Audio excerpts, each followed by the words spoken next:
My name is Ethan Weber, and I will be talking about the vegetative propagation technique known as grafting. Vegetative propagation is a form of asexual reproduction between plants where new plants grow from older plant parts. So the specific technique I will be covering is called splicing. Splice grafting is a more common practice amongst grafting, but it is also very effective. It is the most commonly used in vegetable plants.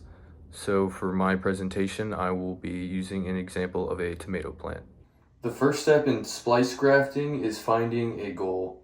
One reason someone growing two tomato plants may decide to create a splice graft is if they have a high productive scion and a very healthy root system that is immune to soil diseases. So using a splice grafting system, you can combine the desired traits between both plants to create something that is productive.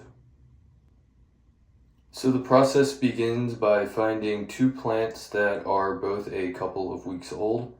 This is important so that the diameter of the stems of both plants are very similar. So using a tape measure, you can see that both are about 2 inches wide. This is important because when connecting the scion to the rootstock, the cambium tissues need to connect to develop new plant parts.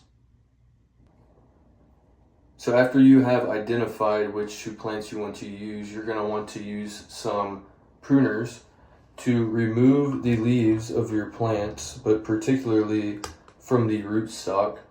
This is to reduce the amount of transpiration and energy that the plant is using.